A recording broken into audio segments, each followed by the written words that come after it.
Andrew, kalau seandainya papa kamu sekarang masih hidup, melihat kesuksesanmu sekarang, apa yang ingin kamu ucapkan atau kamu berikan atau kamu sampaikan seandainya papamu sekarang hidup?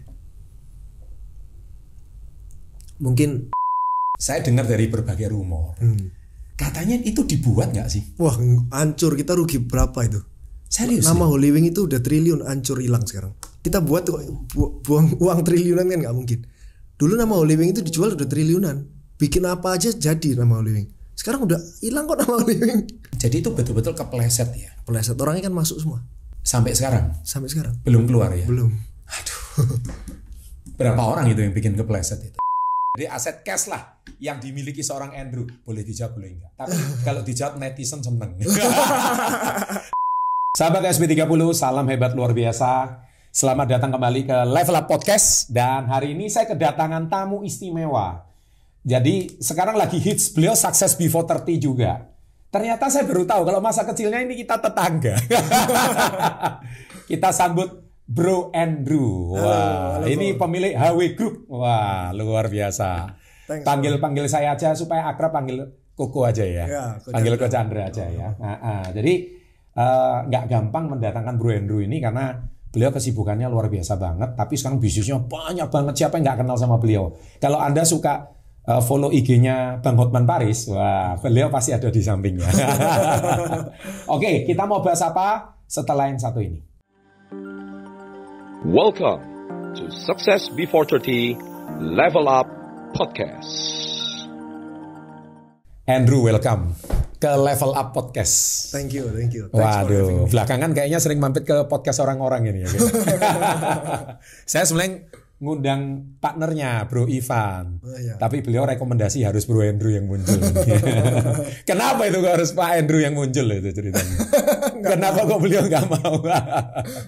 Beliau kadang muncul juga kok. Kadang muncul ya. Oke. Nah, by the way, saya setelah ngobrol, kita mau kenal dulu masa kecilnya. Masa kecilnya Bro Andrew ini. Jujur, asli kelahiran mana sih ya? Surabaya kok. Asli Surabaya ya? Surabaya. Kalau boleh tahu kelahiran tahun berapa? 85. Wah, ini memang Success Before 30 ya. Kelahiran tahun 85 ini suksesnya luar biasa. Emang dulu kalau boleh tahu orang tua juga asli Surabaya? Asli Surabaya. Asli Surabaya. Iya. Dulu kalau boleh tahu, Mama Malang tapi. Mama Malang.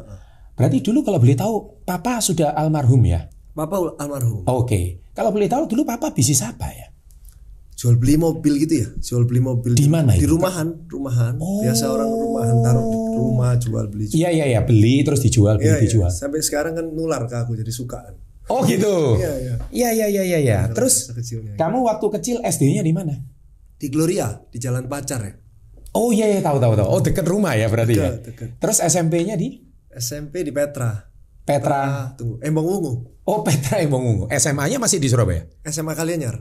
Oh, SMA Kalianyar. Petra Kalianyar. Temennya Andrew yang hari ini nonton podcast ini reunian ya nanti ya.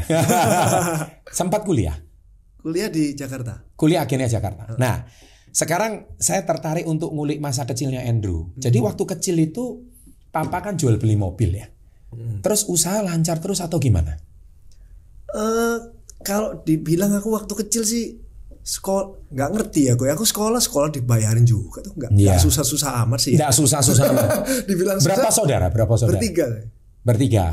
Jadi Koko itu Jackson ya? Iya, aku Jackson, aku Steven sama aku. Oh, kamu paling kecil? Paling kecil. Oke. Terus jadi kalau ngomong susah-susah amat sih enggak ya? Enggak sih. Punya rumah, punya mobil ya, juga. jadi punya rumah, punya mobil itu hidup lumayan enak lah. Lumayan. Ya, terus kemudian akhirnya tadi saya sempat dengar usaha orang tua sempat jatuh atau gimana? Itu waktu SD ya. SD kan aku tinggal di rumah gitu. Ya, aku taunya namanya anak SD nggak tahu ya. Pindah rumah gitu. Pindah dulu kenapa pindah rumah? Disita sama bank katanya. Gitu. Kok bisa disita sama bank kalau boleh tahu? Berarti pinjem bank kali ya. SD ya nggak tahu, dia pinjem bank terus mungkin rugi kali ya. Ada bisnis yang rugi. Pindah rumah ke jalan apa ya? Kemangi waktu itu. Kemangi ya. Nah, itu rumah kecil lah ya. Tapi kalau Surabaya namanya ya. SD SMP kayaknya ya masih kurang ada memori mana ya. Ada, inget banget aku, tapi bagi aku nggak apa-apa ya. Namanya Pokoknya anak SD ada ya. tempat tinggal. Tapi mobil ke sekolah itu diantar pakai sopir atau apa gitu? Enggak. Antar jemput ya, bayar antar jemput. Bayar antar jemput ya. Iya, jadi sempat kayak gitu. Ya. Jadi bukan naik apa angkot atau bemo gitu kalau di Surabaya gitu, enggak ya? Enggak ada. Mana ada Surabaya Jakarta ada. Surabaya enggak ada. Surabaya ada bemo sih. Ada. Berarti enggak ngalamin. Di depan rumah aku enggak ada. Ya. Oh iya. Harus jalan kaki ya. Antar jemput. Antar jemput ya. SD naik becak. SD naik becak, betul. Pulang pergi nawar sendiri juga. Nawar sendiri. SD itu. Oke. Terus pindah ya itu pindah rumah aku tanya, katanya bangkrut. Ya. Makanya pindah. Terus dari rumah ntar 1 tahun 2 tahun lagi pindah lagi. Ya. Ke Kanginan yang sampai sekarang itu. Ya. Jadi kalau dibilang susah enggak sih. Enggak juga ya. Juga enggak lah. Nah, ya waktu bangkrut itu susah, tapi waktu bangkrut susah. Susahnya seperti apa boleh diceritain? Makan masih bisa kok. Makan masih sampai bisa. minta tetangga lah ya. Setuju. Iya. Setuju. Yang mobil penting masih ada satu sih. Tapi uang saku berkurang. Uang saku dari dulu ngepres. Sampai kuliah memang nggak tahu emang dikasih ngepres atau gimana ya. Kalau boleh tahu berapa uang sakunya dulu? Waktu let's say katakanlah SMP lah. Aku lupa. Aku ingetnya waktu kuliah. Waktu kuliah itu dikasih berapa waktu uang saku? Waktu kuliah itu aku kuliah di UPH tahun 2003. Iya. 2,5 juta. 1 bulan. 1 bulan hidup sendirian. Oh ya. Ya nggak bisa. Ya bisa makan. Bisa. Makan bisa. Cuman makan aja ya. Ya isi bensin bisa. Isi bensin bisa. Terus tapi nggak bisa lain lagi. Diajak temen dugem udah gak kuat banget. Zaman dulu nggak ada Holy Wing. Oke, sebelum kita cerita ke HW Group, kita ngomong dulu ke cerita masa kecil. Jadi waktu itu sampai tinggal di Jalan Kanginan ya. Sampai terakhir di Kanginan ya. Sampai terakhir Kanginan. Dan sekarang rumahnya belum terjual ya katanya. Sekarang dijual belum laku. Belum laku. Siapa tahu ada yang mau beli. Siapa tahu ada yang beli. Nah, kenapa kok akhirnya pindah Jakarta? Ceritanya kuliahnya kenapa? Kan tadinya mau ngambil bahasa di Cina. Betul. Terus nggak jadi. Terus ya ditawarin sama papa sih. Iya. Ditawarin sama papa, mau nggak kamu di Jakarta? Ya mau aja udahlah. Tapi papa masih tinggal Surabaya waktu itu. Iya. Surabaya. Oh. Jadi aku sendiri ke Jakarta sendiri, nggak ada temen, nggak ada. Jadi Koko apa itu masih Surabaya semua? Waktu aku kuliah itu kayaknya Koko di Cina ya. Oh, sempat ke Cina untuk sekolah dan kuliah ya. Berarti bisa kuliah di Cina, ekonomi sekolah sudah membaik dong waktu itu. Iya, udah kan itu aku kuliah udah lumayan berarti. Kondisi kan udah waktu lumayan. Itu ya? waktu aku SD ya waktu itu ya, bangkitnya. Ya. Udah lumayan. Sudah kondisi udah lumayan. Masih bisa bayarin aku ke kuliah UPH. Iya, itu lumayan. Nah, sekarang berarti papa meninggalnya kenapa? Kalau boleh tahu. Papa itu tahun 2007 divonis kanker dia. Oh. Sama gitu. dokter divonis kanker, dibilang sama dokternya 3 tahun nyawamu. Aduh, kaget nangis aku. Iya. Padahal aku baru mulai kerja itu kan 2006. Kamu mulai kerja pertama di mana? Di Jakarta. Di mana waktu itu? Pegadaian. Oh, jadi sempat kerja di Pegadaian? Enggak, kerja sendiri. Sudah mulai usaha sendiri? Sendiri. Jadi bisnis pertamamu ini? Iya, bisnis pertamanya namanya? Pusat Gadai Indonesia sama. Pusat Gadai Indonesia. Sampai sekarang ada ya? Sama. Nama websitenya apa? Pusatgadaiindonesia.id. Pusatgadaiindonesia.id ya? Oke, itu langsung usaha pertama? Usaha pertama. Kenapa kok milih usahanya gadai? Karena kuliahnya kan hukum. Oke. Bahas tugas akhirnya itu tentang pegadaian dengan koperasi simpan pinjam itu bedanya apa dalam aspek hukum. Oh. Jadi belum boleh buka pegadaian. Ceritanya itu belum boleh. Jadi gini, tahun 1903 itu ya. Pegadaian itu dikuasai oleh pemerintah. Betul. Yang boleh cuma pemerintah, swasta nggak boleh. Ya, setuju. Tahun 2002. Sebelum Indonesia merdeka itu ya. Iya. Oke. Tahun 2002 ada undang-undang anti monopoli. Ya. Yang betul. Itu artinya pemerintah juga nggak boleh monopoli dong. Ya. Tapi betul. belum diatur pegadaian ini. Jadi abu-abu. Orang buka salah nggak? Ya nggak bilang salah. Bener nggak? Ya nggak bisa bilang bener, belum ada hukumnya. Karena aku belajar hukum itu, aku berani buka. Ya. Aku tugas akhirnya tentang itu, makanya buka. Gitu. Oh, makanya sekarang magang di Bang Hotman ya. Persepsinya magang gitu ya, padahal partner gitu ya. Bisa aja ini. Kebanyakan kumpul Bang Hotman jadinya gini dia. Oke, kita kembali ke cerita. Nah, pertama itu yang digadaikan apa? Maksudnya Pusat Gadai itu produknya apa gitu? Handphone, dari awal tuh handphone. Handphone, itu tahun 2006 berarti ya? 2006, zaman Nokia itu. Wah, jadi ceritanya lihat peluang ya waktu itu ya? Lihat peluang. Misalkan, let's say katakanlah yang pelanggan pertamanya itu gimana? Boleh diceritain itu? Dulu itu aku yang layan semua. Aku kerja sebelum jam 8 pagi sampai jam 7 malam. Aku terus tiap hari aku kerja di sana. Oh iya? Iya. Di mana itu kantornya itu waktu itu? Awalnya di Kiai Tapa depan Roxy itu kan. Oh. Aku benar-benar kerja sendiri, naik metro mini, pulang naik metro mini. Setelah setahun baru berani naik bajai. Kan ngirit itu. Berarti nggak ada privilege orang tua ya? Oh, nggak ada utang. Awal itu dari utang. Utang sama siapa? Utang temennya papa. Oh. Dapat trust jadi soalnya aku. Oh gitu. Karena dirasa masuk akal bisnisnya itu gitu loh. Oh gitu. Minjemin dari kecil, dilihat rame, terus memang ada terima untung, dilihat barangnya ada, tambahin. Iya. Sampai kira-kira 3-5 tahun lah ya dilunasin. Terus dia baru tanya, loh kok dilunasin? Kan dia jadi gak terima interest kan? Gak terima interest. Iya kan? Loh, kok enak, jadi gak pinjam sama bank ya? Enggak bisa. Karena soalnya, belum diatur. Oh belum sama diatur. Indonesia belum diatur. Jadi kita kalau bilang kerja gadai bingung bang, apa itu kerja gadai gitu loh. Ya masuk akal. Sejak tahun 2016 baru diatur. Oh jadi 2006 masih belum ada waktu. Belum ada. Jadi aku nyolong start 10 tahun kok. Oh gitu. Nyolong start. Oh. Jadi orang nggak bisa mau kemana? Harus ke aku, nggak ada lagi yang berani buka. Nah sebentar, 2006 itu kalau boleh tahu dipinjemin modal berapa? Mulai dari 50 juta sampai dia minjeminnya sampai hampir 2 miliar ya. Wih. Jadi bertahap ya ceritanya. Bertahap, dia lihat dong barangnya ada atau enggak, barangnya ada enggak. Interestnya 2% sebulan aku ingat. Masih 2% satu bulan, ya lumayan gede ya. Ya oke kan, masih untung ya, penting kan untung kan. Oke. Jadi kalau sekarang ngomong pinjol gitu. Yang lagi rame gitu ya. Nah, tapi by the way 2% itu oke untuk ukuran temen gitu ya ceritanya. Enggak. Interest itu dilihat dari jumlahnya. Lalu menurutku ya, jumlahnya berapa yang kau pinjam? Kalau pinjam 1M 2%. Kalau pinjam 100.000 ya nggak mungkin 2% dong. Ya, setuju. Masa 2.000? Ya betul. Nggak mungkin. Ya nggak mungkin. Bahkan pinjol ya, mumpung lagi hot isunya. Ya. Pinjol 500.000 kan. Bunganya kan 100.000 tuh. Betul. Aku tahu sebulan. Ya. Jadi 500.000 20% dapat ya. kita terima duitnya cuma 400.000. Setuju. Berarti 25% dong. Iya. 400 ke 500 25% sebulan. Betul. Ya kan? Oh iya. Sebulan kan. Oh iya, hitung dari bawah ya. Dari bawah dong. Terimanya 400 ya, 25%. Tinggi gak? Tinggi kalau dibilang 25%. Setuju. Tapi kalau orang yang minjem nih ya. Orang kan gajian tanggal 25 nih. Iya. Biasanya tanggal 15 sampai 20 dia itu udah gak punya duit sama sekali kok. Setuju. Harus pinjem temen atau saudara atau tetangga. Iya. Dia minjemnya berapa? Ya paling cuma 500.000 cuma buat makan. Iya. Belum tentu dipinjemin loh dia. Belum tentu. Tapi udah jadi omongan. Oh udah gak punya duit tuh. Oh iya. Ya. Terus kalaupun dia dipinjemin 500, dia balikinnya berapa? Kan 500 plus kuetar.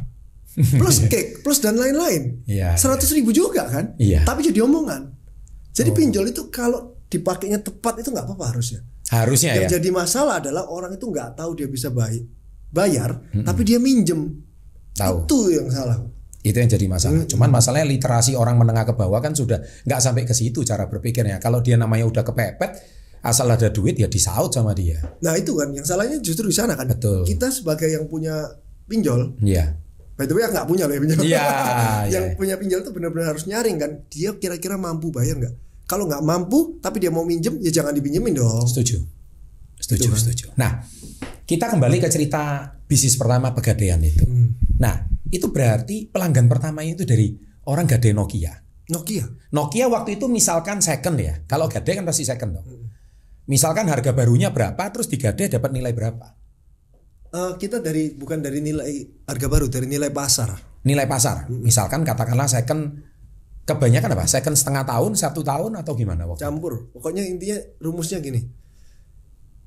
LTV, loan to value. Value-nya itu kalau 100% kita pinjemin 70%. Oke. Seperti kayak gitu. Ya, karena apa? 70%. Kenapa enggak 80%, enggak 90%? Karena harga handphone turun setiap bulan. Kalau emas loan to value 92%. Betul. Kenapa cuma selisih 8%? Karena emasnya makin lama makin naik. Ya. Dia nggak nebus pun nggak apa-apa, ditunggu pun naik aman. Betul. Kalau handphone nggak nebus, kita harus tunggu ada masa tunggunya. Yeah. Waktu kita nunggu masa tunggu itu turun handphonenya. Yeah. Waktu kita mau jual belum laku turun handphonenya. Jadi kira-kira gitu perhitungannya. Bunganya berapa? 1 bulan atau 1 mingguan? Per 1 bulan. 1 bulan berapa? Tergantung dia apa jaminannya. Kalau untuk emas 2,4%. Emas 2,4%. Per 15 hari 1,2%. 1,2%. Oke. Kalau itu 2,4%. Ya. Kalau handphone 10%. Handphone 10%. 10%. Itu semua rata seluruh Indonesia kayak gitu. Handphone 10%. 10%. Wah, cuannya lumayan ya. Tapi kalau asal tapi high risk juga ya masalahnya ya. Iya, karena elektronik itu kita taruh di gudang. Belum tentu nyala 3 bulan lagi. Dari 100 emang 100 nyala, pasti ada yang mati kan. Terus kalau mati, orangnya komplain, saya masuknya nyala kenapa keluarnya mati? Ya kita harus ganti dong. Berarti itulah sebab kenapa bunganya 10%. Iya, enggak cuma itu ya, karena harganya turun. Karena depresiasi. Kalau emas 2,4% nggak apa-apa. Ya, bahkan kalau emasnya di atas 100 juta, 0,8% sebulan berani. Oh, ya. Kasih aku emas misalnya emas murni 10 miliar, 0,8% sebulan berani, nggak ada resiko. Mana bisa emas rusak, mana bisa emas turun. Emas turun juga naik lagi bentar lagi.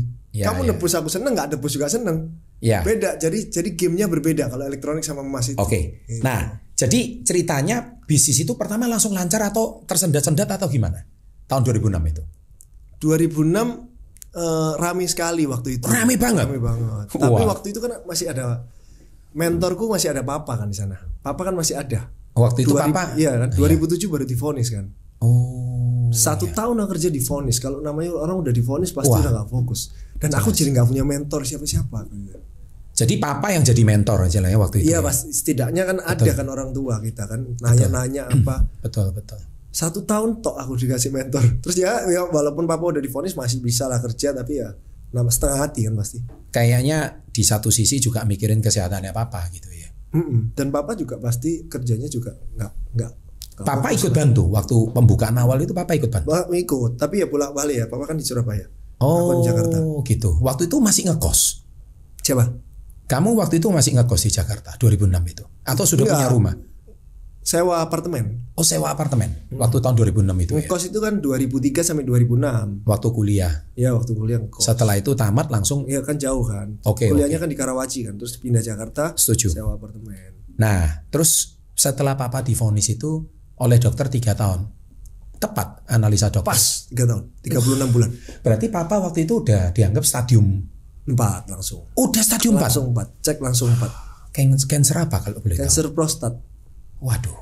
Jadi itu orang harusnya ngecek terus ya, namanya cek darah. Iya. PSA itu harus dicek terus sih. Iya. Itu enggak nyangka juga ya waktu itu ya Papa. Nggak nyangka lah. Rasanya enggak enak terus kemudian sering kencing kalau malam. Malam bangun kencing katanya. Iya. Dicek katanya kencing manis, dia bilang katanya dokter Indonesia kan. Ternyata. Terus akhirnya ke Singapura dicek semua. Prostat. Oke, turut berduka cita. Ya. Nah, terus kembali ke ceritanya Andrew. 2006 terus Papa nggak ada 2009. Waktu itu 2010 nggak ada. 2010. Perubahan apa yang kamu rasakan? Maksudnya mungkin usaha memang naik turun atau lancar-lancar aja atau gimana? Jadi tahun 2007 sampai 2010 3 tahun itu kan 2 tahun pertama Papa masih seger ya. Tapi 1 tahun terakhir itu drop. Orang kalau cancer gitu kan, karena kemo terusan selama setahun. Jadi pada saat Papa nggak ada itu ada perasaan lega. Ya. Lihat orang tua kita itu akhirnya berakhir penderitaannya. Betul. 1 tahun terakhir itu sengsara banget. Jadi kita juga bingung, kita mau nemenin gimana ya, nggak enak kan kita lihat. Kerja juga secara psikis terganggu. Oh ya pasti udah nggak ada fokus kerja ya gitu aja udah. Ya, karena mikirin Papa, mikirin apa gitu ya ceritanya ya. Pasti. Kamu sudah married waktu itu? Belum ya? Marriednya 2010 ya. Married 2010. Oke. So 2010 waktu Papa nggak ada. Jadi Papa nggak ada, nggak lama kemudian married langsung ya? Sebelum Papa nggak ada married. Sebelum Papa nggak ada beberapa bulan gitulah ya. Beberapa bulan. Nah, berarti yang mengganggu pekerjaanmu itu waktu menjaga orang sakit itu ya ceritanya ya. Oke. Nah, setelah Papa nggak ada kan lega ya. Di satu sisi kehilangan, tapi di sisi yang lain ada perasaan kasihan namanya juga. Kasihan kan? Kan kita sendiri lihat itu juga nggak tega gitu ya. Nggak tega, bingung mau ngapain. Keliling. Papa itu ke dokter manapun aku selalu nemenin. Ke Cina, ke Singapura, ke Malaysia, semuanya aku nggak pernah absen, aku yang nemenin semuanya. Kamu yang nemenin ya. Oke. Tapi jadi tahu betul bagaimana perasaannya. Day by day-nya itu kamu ngalamin betul gitu ya ceritanya. Oke, Andrew, itu boleh dikatakan salah satu titik terendah dalam hidup kamu nggak? Waktu itu. Iya bisa dibilang ya. Jadi bukan ya. Kadang titik terendah itu kan nggak cuma masalah finansial ya, tapi titik terendah itu bisa jadi kehilangan orang yang kita cintai. Oh, justru titik terendahnya itu pada saat dokter memvonis itu loh. Oh, setuju. Syoknya itu. Kaget itu ya. Bahkan aku belum ngerti itu tahun 2007 divonis. Hah? Kenapa ini emang nggak bisa sembuh ya? Aku baru kaget. Nuangis research baru. Oh iya nggak bisa. Apalagi zaman itu Google nggak sebagus sekarang kan ya ceritanya waktu itu. Kaget dokter yang ngomong. Kamu umur berapa waktu itu ya? 2007, 21. Ya, berarti mirip-mirip kayak saya waktu itu. Waktu saya kehilangan mama saya. Oh, umur segitu juga. Iya. Cuman bedanya mama saya meninggalkan warisan hutang. Itu juga pedih sekali kisahnya. Itu memang ya sudah ada di buku Mamanya saya. Meninggal karena apa? Mama meninggal karena encephalitis, radang otak. Oh, mendadak atau langsung itu? 4 bulan. Oh, 4 bulan sengsara. Itu ya? titik terendah saya. Dan seumur kamu. Bener-bener kayak kita nggak bisa ngapa-ngapain. Sama sekali. Gimana gitu loh? Nggak bisa. Kayak kita udah kehilangan arah gitu. Mau makan aja nggak bisa kita. Betul. Makan nggak enak kan? Kalau lihat orang tua kita sakit banget itu kita nggak bisa. Nggak bisa loh. Nggak bisa masuk loh. Nggak bisa. Apalagi kita makan di samping. Nggak bisa udah pasti. Apalagi dia kalau merintih atau teriak sakit itu ya. Makan, gitu. Sekarang kalau kebayang pun rasanya masih miris ya. Baik. Nah, jadi guys, kalian harus tahu di balik orang sukses itu pasti ada kisah pedih yang kalian tidak tahu. Apakah, sorry Andrew, Andrew pernah cerita sedetail ini gak kisahnya papa di podcast yang lain? Enggak. Nah ini mungkin first time ya, karena mungkin feeling orang sakit itu dan mungkin di level up ini kita bisa tahu. Jadi bagi kalian yang saat ini sedang menjaga orang sakit, ya memang tidak mudah, tapi kami hanya bisa memberikan motivasi. Apa motivasi Andrew yang membuat Andrew itu bertahan untuk hari demi hari? Karena kan enggak, kelihatannya 1 hari itu lama loh. Kalau jaga orang sakit, betul ya? 3 tahun itu lama loh, Andrew.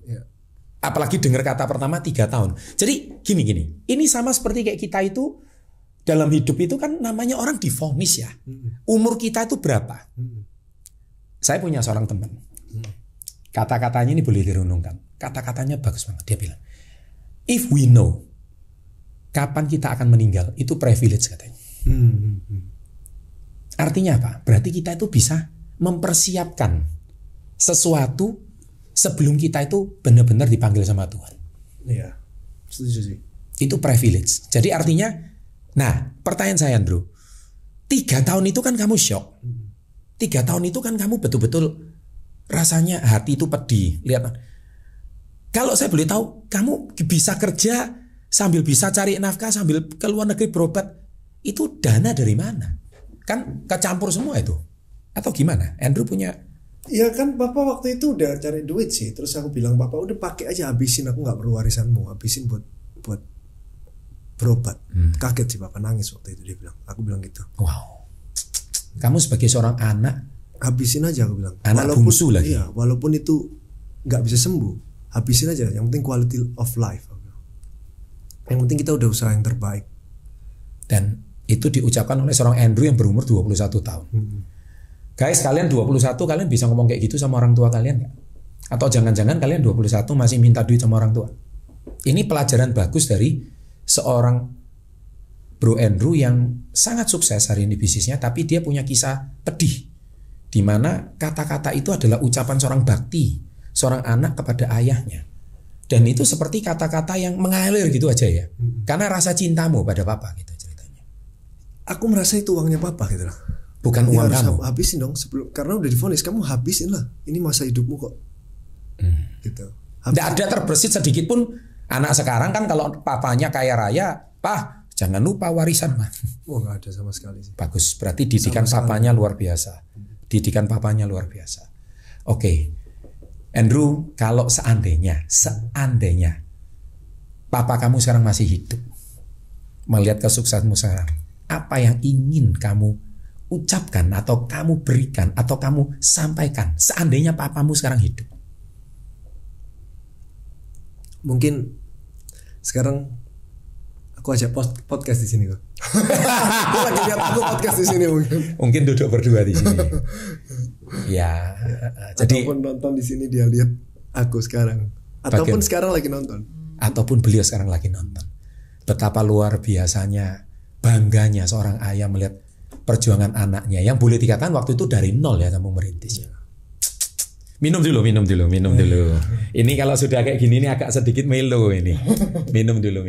Saya percaya papa kamu akan bangga melihat perjuangan kamu yang luar biasa. Karena betapa banyaknya orang ya. Minum dulu ya. Ini by the way air dari G-Water luar biasa. Ini air bebas dari BPA ya. Dan yang sekarang isunya lagi marak. Yang katanya packagingnya itu bisa menimbulkan penyakit atau apapun. Nah, kembali ke cerita Andrew ya. Tahun 2010 waktu papa, hari ketika papa nggak ada itu justru kamu lega ya? Ya lega. Nangisnya itu nangis lega, nangis kehilangan. Nangisnya tetap nangis kehilangan lah. Nangisnya itu tapi kan nggak kaget. Beda. Setuju. Kalau orang ditinggalkan orang tuanya sakit jantung, ya betul. Itu enak buat yang ninggalin, tapi yang ditinggalin nggak enak. Setuju. Kaget, bingung, nggak karuan. Tapi kalau cancer, nggak enak buat yang cancer, yang mereka ini enak, yang semua yang ditinggalin. Karena udah ada persiapan semuanya. Ada persiapan, setuju. Gitu. Jadi artinya kalau ditinggal nggak kaget. Nggak kaget kan, tapi dianya kan sengsara. Dianya yang sengsara. Itulah yang paling luar biasa. Nah, oke. Hari ketika papa tidak ada, terus kamu sudah mulai bisa fokus ke pekerjaan. Ya justru malah bingung nanganin orang nggak bisa. Aku kan nggak ngerti ya, baru mulai kerja kan. Karyawan ini mau tak rubah polisinya, apa peraturannya, gimana caranya ya? Aku bingung mau nanya siapa. Untungnya masih ada adiknya mama waktu itu. Adiknya mama, jadi aku sering banget, mentorku ada, aku datang di Jakarta juga adiknya mama waktu itu. Jadi aku sering ke sana tanya, bahkan nggak ngerti. Oh kamu kalau merubah, aku ingat gitu.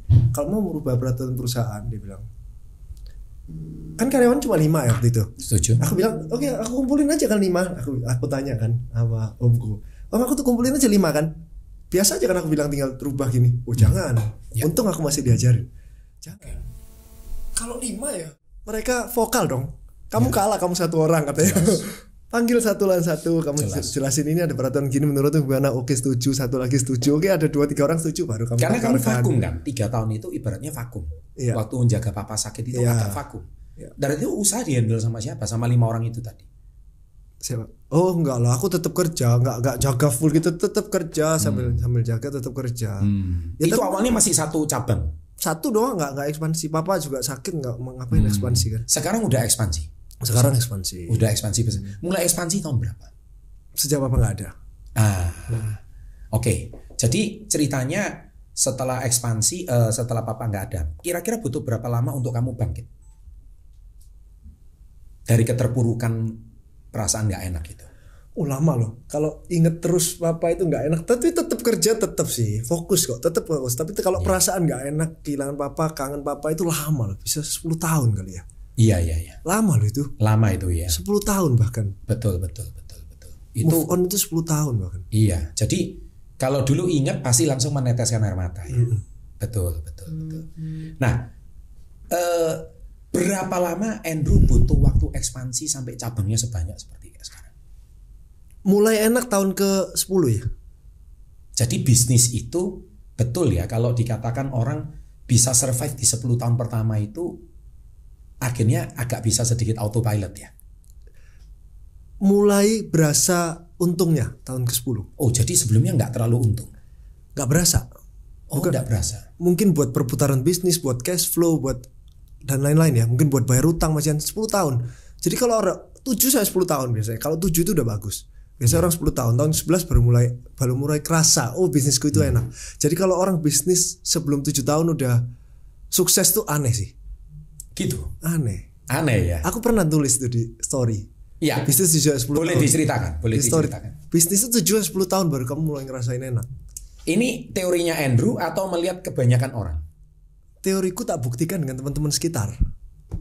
Jadi kalau ada orang ngomong, wah mau 1-2 tahun langsung rame itu? Ponzi. Harus panggil Roy Sakti itu. Bro Roy, kamu namamu di-spill di sini. Itu beberapa kali jadi narsum di level up itu. Oke, jadi itu Ponzi atau money game ya. Terus kemarin aku tulis di story, ada yang DM. Ini juragan ya. di bawah 7 tahun. Google langsung. Enggak loh, lama juga loh dia. Dari awal tahun berapa dia? Enggak. Di atas dari dia aku post itu masih di atas 8 tahun kok dia. Enggak gampang. Mas Gilang di-spill juga namanya di sini. Mas Gilang saya salut. Perjuangannya juga luar biasa. Dari zaman mamanya itu juga. Iya, enggak ada lah orang bisnis di bawah 7 tahun udah sukses tuh. Kalau tiba-tiba ada warung atau restoran artis, wah, langsung viral di mana-mana rame. Apakah itu pasti gimana? Oke, viral ya. Yeah. Satu warung viral. Untungnya kan banyak. Iya. Dia selesai situ tuh buka ekspansi usaha. Kebanyakan malah ekspansi biasanya. Pasti dong, mumpung kan. Iya. Pada saat dia ekspansi kan butuh duit. Betul. Jadi kan dia gak akan bisa nikmatin dong, sayang dinikmati di awal itu. Betul. 7 tahun sampai 10 tahun ekspansi banyak, dia mau ekspansi pakai duit untungnya aja nggak cukup, muternya nggak kuat. Betul. Akhirnya baru bisa nikmatin gitu loh. Iya. Kira-kira kan gitu. Nah, tapi malah kebanyakan kue artis, warung artis, resto artis. Kok malah 2 tahun kedua, tahun ketiga malah tiut. Kebanyakan seperti itu. Jadi itu termasuk bagian dari 7 tahun itu tadi, teorinya Andrew itu tadi. Nggak akan bisa nikmatin apa-apa. Serame apa sih 1 tahun 2 tahun kue artis? Betul. Dan belum sustain, tapi udah terlanjur. Ya. Dipakai uangnya. Harusnya kan dipakai buat terus bakar marketing terus sampai 7 tahun. Harusnya untuk memperbesar usaha terus ya. Oke. Nah, apa yang dilakukan Andrew strategi sampai kamu itu betul-betul pusat gade Indonesia itu bisa dikenal di tahun ke-10.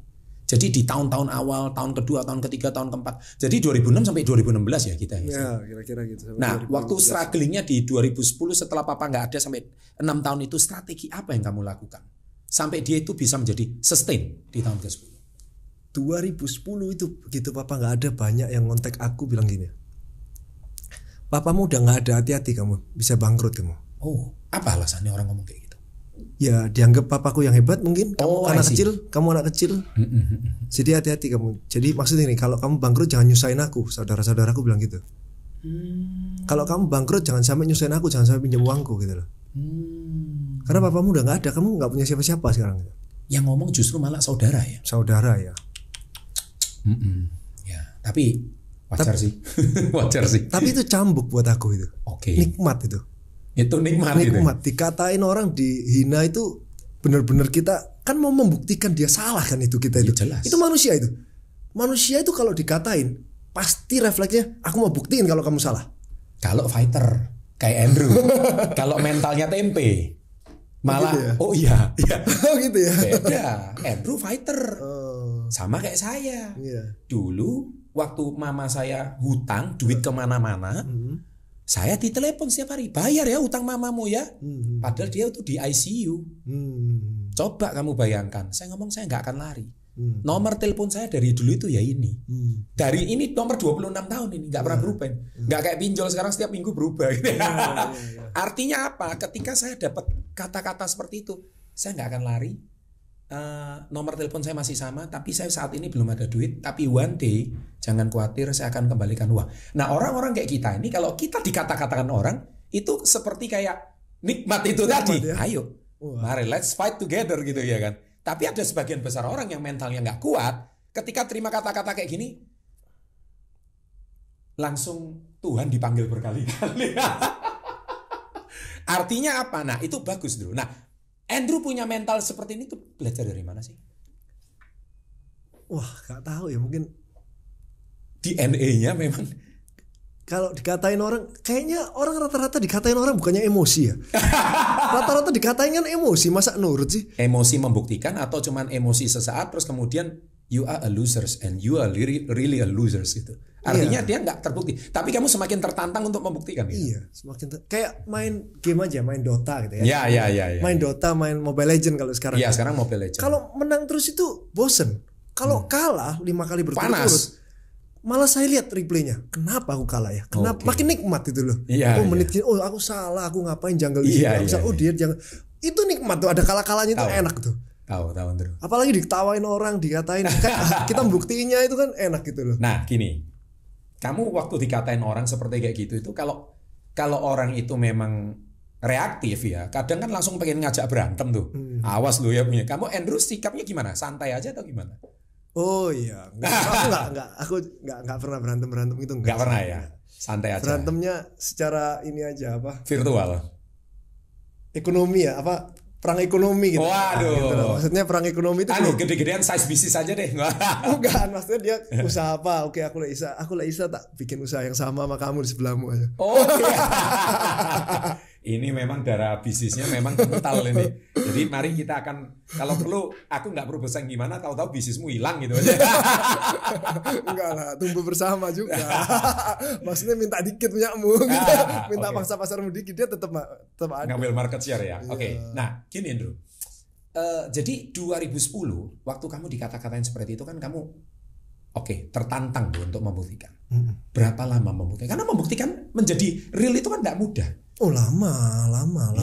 Ya gimana itu ceritanya? Ya itu 2016 sampai 2016 berarti kan 6 tahun. Enggak, sebelum 2016. Maksudnya 10 sampai 16 itu apa yang kamu lakukan? Kan terus aku tetap ekspansi, tetap fokus ekspansi usaha, terus ekspansi. Cabang kedua di mana waktu itu?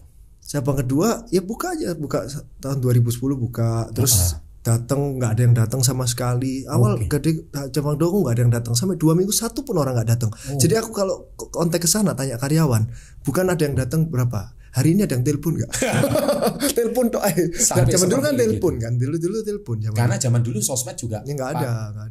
Masih zaman Friendster ya waktu itu ya. Ada yang telepon nggak? Ada Pak 3 lumayan lah. Dulu sampai segitu ya, tapi nggak. Iklannya pakai apa waktu itu? Nggak ada banner tok. Cuma pakai banner. Wow. Banner tok nungguin aja. Ya. Tapi cabang pertama sudah rame ya. Cabang pertama rame, cabang kedua kan carinya yang murah sekali kan sewanya. Nah, cabang kedua itu sampai akhirnya ada pelanggan sampai rame itu butuh waktu berapa lama? Lama itu, sebulan kali. Sebulan baru mulai ada pelanggan ya. Oh enggak rame juga, akhirnya tutup kok. Cabang kedua tutup. Nah, kamu nggak tahu kan? Kamu nggak tahu kan ya, jadi jangan pikir orang itu enak ya. Cabang kedua akhirnya tutup juga. Aku agak nyesel tutup, tahu gitu tak bikin museum lah itu. Kan itu cabang dari aku sendiri yang nggak ada apa-apa, aku milih sendiri segala macam gitu loh. Tahu gitu tak bikin museum, aduh tak tutup sayang juga ya. Iya. Sepi, rugi. Tapi kan belajar itu. Aku belajar jadi lihat itu lokasinya kurang, tapi karena murah aku paksain gitu loh. Iya. Cabang ketiga di mana? Ada di Legend Suprapto itu udah rame udah. Sampai sekarang. Butuh waktu berapa untuk rame? Butuh waktu berapa lama? Cepet kok. Kalau ya mungkin 1-2 tahun lah ya. 1-2 tahun. Stabil 1-2 tahun. Kalau boleh tahu sekarang cabangnya sudah berapa? Sekarang dalam waktu dekat mau 1000. Wow. Dan ini tahun ke 17. 17. Ya. Oh, saya rasa sudah wajar ya. Mulai take off itu ekspansinya besar-besaran itu berapa tahun? Tahun ke-11. Tahun 11 ya. Karena kan ini kayak bola salju kan. Tahun ke-10 baru mulai ada duitnya untuk ekspansi cepat. Kalau awal itu kan bola kecil dari tapi itu semua kan nggak ngutang soalnya. Bukan franchise, maksudnya milik sendiri semua. Banyak banget yang mau franchise, masih lagi dipikirin skemanya, masih dikerjain semua. Oh, jadi belum franchise ya? Enggak. Kalau boleh tahu di berapa kota, berapa provinsi? DKI, Banten, DKI, Banten, Jawa Barat, Jawa Tengah, Bali, Jawa Timur baru mulai masuk. Mulai masuk. Seperti kayak gitu ya. Itu dong. Masih jauh perjalananku. Wah. Tapi 1000 tuh terbanyak di DKI. Iya, terbanyak DKI. Ibu kota ya.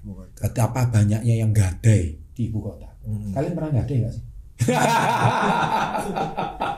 Ini kalau gadai di pusat gadai Indonesia ini bosnya. Sorry. Nah sekarang saya mau nanya bicara gadai. Kebanyakan orang ditebus atau akhirnya nggak ditebus? 90% tebus. 90% tebus. Di bulan keberapa? Di bulan yang sama? Di bulan yang sama. Ada sampai 2 bulan yang gitu, 1-2 gitulah. Cepet lah, ini jangka pendek doang, dia untuk nahan dia gajian aja. Nah kalau nggak ditebus itu untung malah rugi. Kenapa? Lama kan, kita kan ada jangka waktu 1 bulan ini ya, terus jangka waktu dia nggak datang, jangka waktu pengiriman, jangka waktu kita jual sampai laku. Jadi dari awal kita pinjemin, bisa-bisa kita terima duit laku lagi itu bisa 4 bulan. 4 bulan itu elektronik turun, belum kalau rusak. Nah kalau misalkan nggak laku, barangnya itu obral. Makanya rugi gitu. Ditebus lebih untung. Kalau ditebus malah lebih untung karena untung ya dari kita bisa sih sebenarnya kalau nggak ditebus itu untung, tapi minjeminnya kan nggak 70%, 50%. Kalau 50% kan nggak ada yang gadai, persaingan bisnis kan. Oh, Gitu. I see. Jadi dari 70% kemudian dapat bunga 10%, dari situlah pusat. Iya. Oke. Gitu. Oke. Tertarik Anda? Oke, by the way, artinya mulai menemukan pola skemanya itu di satu titik momentum yang paling pas itu di tahun ke-10 gitu ya. Mulai ya enggak sih, dari awal memang ekspansi aja, cuma karena aku bukan tipe orang yang mau berhutang terlalu besar gitu untuk resikonya nggak mau, aku jadi milih untuk pelan-pelan, toh manajemen skillku juga nggak sejago itu gitu loh. Kan kuliahnya juga hukum, jadi perlahan-lahannya. Sekarang misalnya aku dikasih duit orang nih, kamu tak kasih duit nih 1 triliun, kamu bukain dong 1000 cabang lagi gitu. Aku juga nggak kuat. Nggak manajemen skillku nggak kuat. Oke. Ya mungkin aku harus rekrut orang yang direkturnya apa yang jago-jago, tapi itu pun nggak bisa percaya langsung gitu. Mendingan aku nggak mau. Betul. Ya banyak orang mau itu, aku nggak mau. Aku mendingan pakai uangku sendiri, aman, pelan, alon-alon asal kelakon. Iya. Setuju. Gitu aja. Jadi pakai logika manajemen yang sudah menjadi pengalaman 17 tahun terakhir. Tidak perlu sampai yang pakai ISO gitu, nggak perlu. Mungkin ya. Ya nanti ke depan kali ya. Ke depan mungkin kalau mau TBK kali ya. Bisa jadi seperti itu. By the way, perusahaannya belum TBK ya? Belum. Ada rencana mau TBK nggak? Ada beberapa yang approach sudah, cuma lagi mempertimbangkan plus minusnya TBK sama enggak sih. Kalau memang cuan kenapa harus TBK? Ya, ada juga yang bilang kan kalau TBK kita kan dapat cash kan. Begitu dapat cash itu untuk ekspansi lagi. Makanya itu tadi bilang ekspansi secepat itu manajemen skillku belum nyampe. By the way, sekarang karyawan berapa? 3.000 kali ya. Karena 1.000 cabang. Let's say katakanlah satu cabang 2 sampai 3 orang ya. Rata-rata seperti itu ya. Berarti dia tuh kayak kios-kios kecil gitu ya. Iya, kios kecil-kecil aja. Oh, I see. Berarti kayak orang ini ya, jual parfum ya. Iya, betul. Seperti kayak gitu ya. Cocok. Kayak mungkin apa sekarang di kampung-kampung itu ada aneka ban apa itu kecil-kecil ya. Kira-kira gitulah. Baik. Nah, ini cerita yang menariknya. Kalau orang mulai kenal Bro Andrew ini kan setelah beliau itu jadi bosnya Holy Wing zaman dulu. Ya. Nah, mulai ekspansi ke dunia malam itu, bisnis dunia malam itu kapan ya ceritanya? Pada saat COVID 2020. Oh. Itu gadai saya itu turun omset 45%. Nah, kenapa waktu itu turun? Orang tidak akan menggadaikan barangnya kalau dia tahu bahwa saya nggak akan bisa nebus. Mending dia jual. Oh, I see. Karena nggak ada pemasukan. Nggak ada yang gadai, orang nggak gadai. Orang nggak gadai. Karena dia tahu dia nggak punya kerjaan kan. Ya. Kalau aku nggak punya kerjaan, aku ngapain gadai? Aku nggak bisa nebus kok. Aku jual aja. Oh. Jadi turun anjlok. Ataupun ada orang gadai tapi dia nggak nebus. Habis itu udah nggak punya barang, untuk beli barang lagi nggak punya. Berarti itu di tahun ke-14 ya. Iya. Tahun 4 nggak nyangka ada COVID. Nggak nyangka. Omset drop kayak gitu. Stres waktu itu. Enggak sih. Enggak. Ya. Karena savingnya udah banyak. Bukan saving, memang udah dicadangkan untuk hal-hal tertentu kan. Oh. Jadi pada saat justru tahun 2020 itu ekspansi besar-besaran. Oh. Karena banyaknya outlet-outlet lainnya ya selain gadai itu yang tutup kan. Gulung tikar. Gulung tikar oper kontrak. Oke. Aku bisa dapat tempat strategis yang banyak banget di sana. Dan itu harganya miring. Harganya lebih murah. Ya mungkin ada yang harga sama tapi biasanya nggak pernah dapat tempat yang bagus gitu. Kita dapat. Jadi ekspansi besar-besaran. Malah take over ya. Karyawan juga nggak ada pemotongan gaji sama sekali, nggak ada pemecatan karyawan, malah terima karyawan terus pakai dana cadangan itu yang udah dicadangkan. Oke. Karena selama 4 tahun itu cuan ya. Iya. Setelah cuan itu terus akhirnya malah habis-habisan ekspansi di situ. Dan kalau nggak ada yang gadai turun 45%, artinya banyak uang masuk. Kan banyak yang nebus. Betul. Berarti kan uang masuknya banyak, cashnya banyak, pakai buat ekspansi. Masih ada lagi uang cashnya masih nggak ngeputar lagi. Iya. Suntik Holy Wings. Oh, gitu nah ceritanya. sebentar. Kenapa?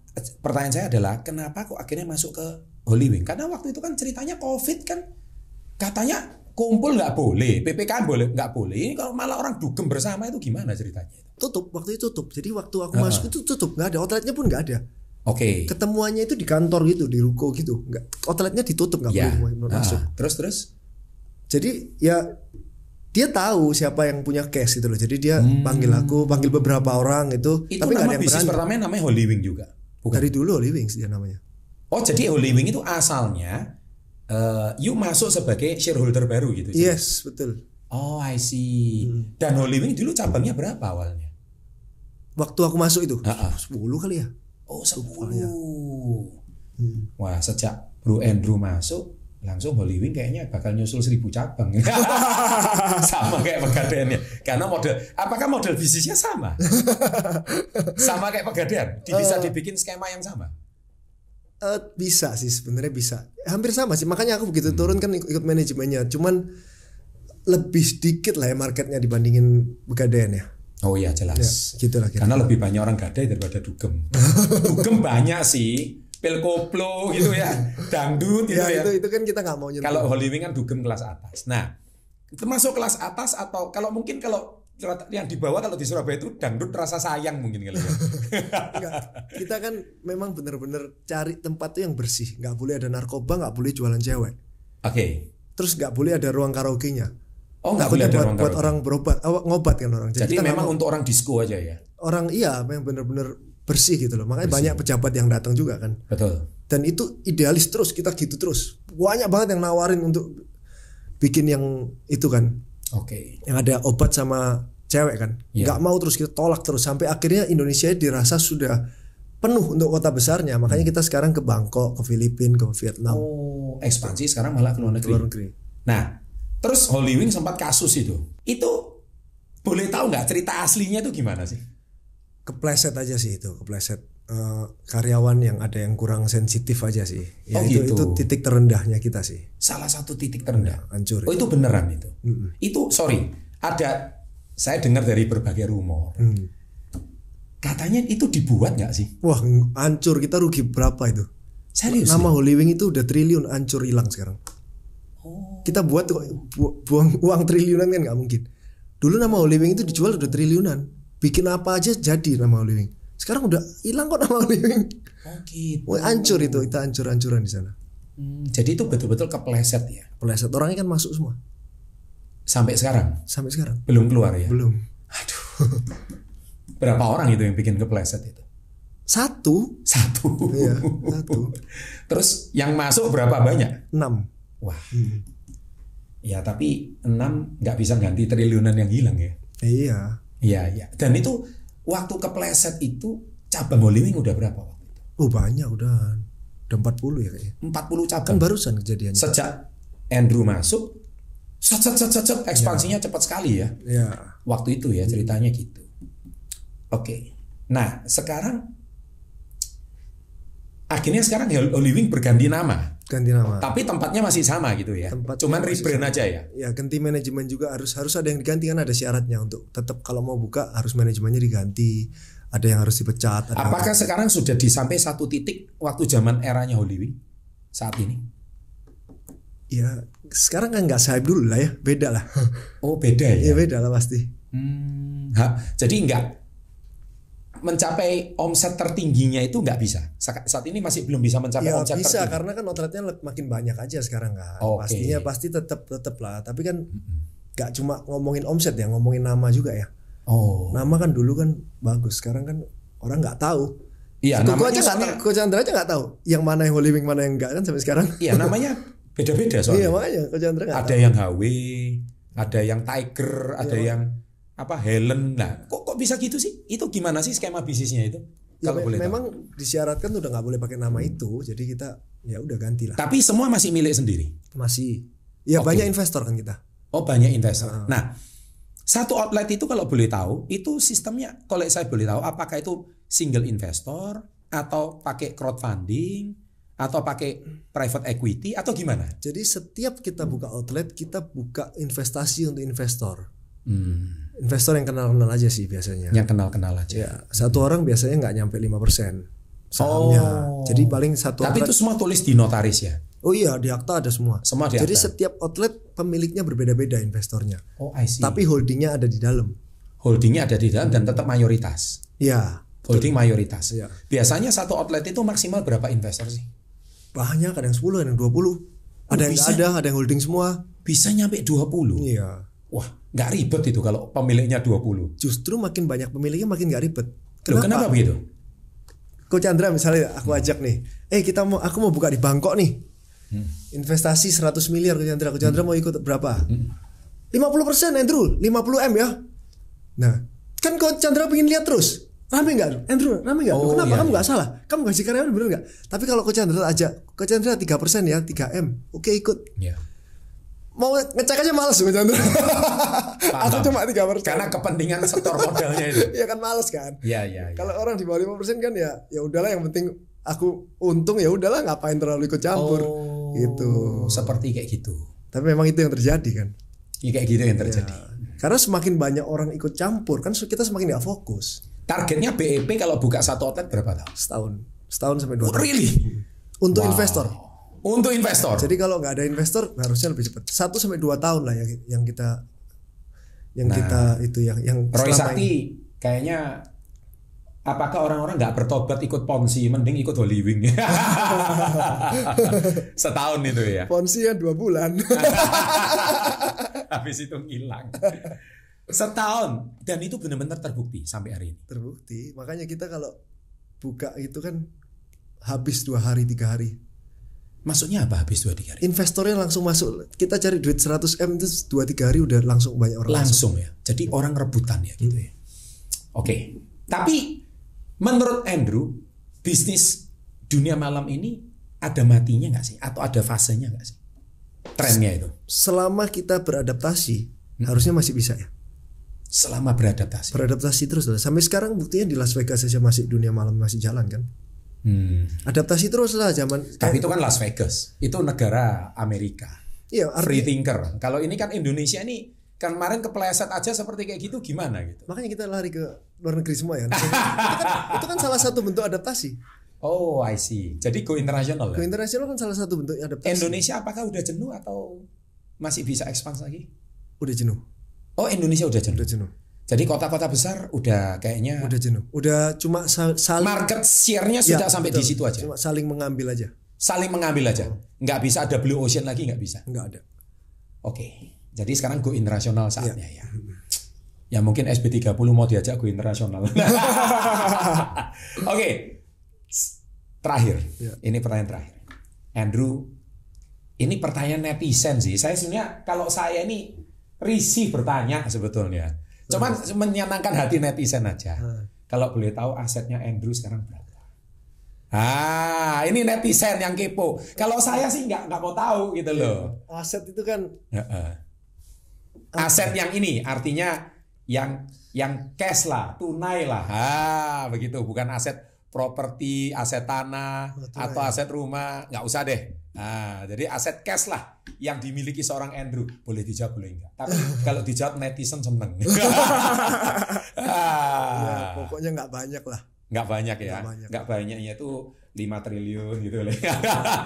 Nggak banyak lah, masih umur 38 aku. Waduh. Ya, tapi kalau udah umur 38 ini, tapi kalau boleh dikasih di-spill angkanya supaya netizen itu seneng gitu. Netizen itu suka yang begini-begini. Kayaknya kalau jawab sekarang kurang banyak. 10 tahun lagi tak jawab. Wah. Andrew, channel saya ini kan namanya Success Before 30. Targetnya orang kalau Success Before 30 itu kalau di channel kita, kalau Andrew mah pasti lewat. Cuman kumpulin 1M waktu usia 30. Kalau Andrew waktu 30 udah 1M lewat lebih lah ya. Waktu 30. Kebetulan aku ingat nih. Ya, boleh, ini menarik. Aku ingat banget nih. Waktu ulang tahunku yang ke-30 nih. Iya. 1 bulan setelah ulang tahunku yang ke-30, aku dapat mandiri private.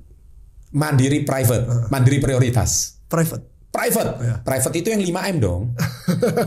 Iya betul ya. Lebih ya. Pokoknya dapat ya. Boleh kan kartunya. Netizen ini nggak banyak yang tahu mandiri private itu berapa harus saldo minimal. Gak apa-apa kan itu sudah umum. Kan beda itu 7 tahun lalu ya. 8 tahun lalu ya. 8 tahun lalu. Gak apa-apa, disampaikan aja. Ya, pokoknya gitulah, dapat mandiri private aja. Kalian googling sendiri ya. Kalau BCA soliter ya. BCA soliter ya. Gila ya, guys ya. Jadi itu waktu usia 30. Bayangkan, dan itu waktu perusahaannya belum terbang. 8 ini terbang, tadi udah diomong triliun. Wah, 8 tahun ini ngeri gitu. Oke, goalsnya Andrew 10 tahun lagi waktu kamu umur 48 berarti seumur Koko sekarang dong. Iya. Kira-kira goalsmu itu mau punya aset berapa yang sudah tertulis di pajak?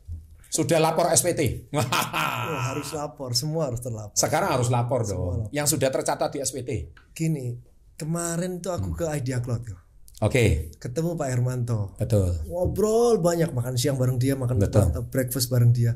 Aku mikir orang ini kok hebat banget gitu ya. Iya. Bangun hotel 6 biji langsung. Iya. Semuanya bintang 5 plus langsung 6 biji barengan. Betul. Aku mikir duitnya berapa ini? Iya. Satu hotel 1 triliun, 6 triliun sekali bangun. Itu yang baru diceritain, belum lain-lainnya. Betul. Terus aku mikir, aku sekarang 38 ya. Pak Hermanto itu umur 61. Iya. Seandainya Pak Hermanto kejar-kejaran sama aku, agak bisa ngejar. Tapi kalau dia di freeze, dibekuin gitu ya, terus aku 23 tahun lagi ketemu dia, kayaknya bisa lah nyamain lah ya, mudah-mudahan. Sekarang kalau tercatat di Forbes, kalau nggak salah, beberapa emitennya aja udah tercatat. Waktu saya wawancara beliau, waktu podcast, itu aja 2 emitennya aja udah 12 triliun. Makanya. 2 emitennya. Makanya. 2 emitennya loh ya, Andrew ya waktu itu. Tapi itu dia belum ekspansi, belum akuisisi beberapa emiten yang lain. Lah katanya tahun ini aja udah IPO 3 kali. Makanya. Nah ya memang harus IPO sih kalau mau ngejar. Kalau nggak IPO nggak bisa ngejar memang. Nah kita belum dijawab tadi. Umur 48 targetmu berapa? Jangan ngomong Pak Hermanto lah. Goalsmu sendiri lah. Gini loh, saya tuh punya prinsip. Kita itu harus bertanding di lintasannya kita sendiri. Jangan masuk ke lintasan orang lain. Nanti membuat kamu stres. Kalau kamu sendiri, lintasanmu sendiri. Soalnya Abi, kalau kamu compare sama temanmu lihat kamu stres lah. Ya. Kapan bisa ngejar Andrew ya? 10 tahun ya? Yes. 10 tahun itu sehatnya harusnya hartanya kali 8 lah ya.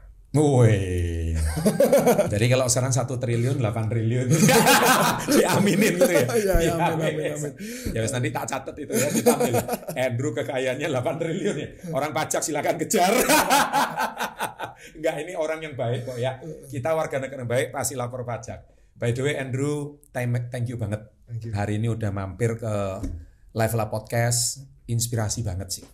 Dan terutama kisah-kisah Andrew yang tadi belum terungkap, terutama kisah-kisah waktu menjaga papa itu sangat inspirasional. Dan bagaimana kamu ekspansif itu pasti juga akan memotivasi teman-teman yang menonton, yang rata-rata banyak UMKM pengusaha muda yang nonton channel kami. Dan saya percaya kisah Andrew tadi inspiratif. Ada pesan terakhir nggak? Yang kira-kira kalau 10 tahun lagi diputar, kamu ingin berpesan apa kepada fans kita, sahabat SP30 atau untuk dirimu sendiri? Silakan. Jadi untuk teman-teman yang masih merintis kerjaan, coba dilihat sudah berapa tahun kerjanya. Kalau masih belum 7 sampai 10 tahun, tekunin satu fokus itu terus. Pikirin kenapa ini nggak bisa jalan gede, pikirin kenapa ini nggak gede, pikirin caranya gedein gimana. Setiap ketemu orang omongin itu terus. Saya yakin pasti sukses. 7 sampai 10 tahun ya. Thank you. Ini kata-kata bagus banget dan saya percaya karena sejalan sama saya. Karena saya juga boomingnya di tahun ke-10. Itu memang benar. Saya merintis usaha 99, boomingnya di 2009. Memang benar. Thank you Andrew, sukses selalu. Kalau di channel kita salamnya itu salam hebat luar biasa. Oke, kita tutup dengan salam hebat luar biasa.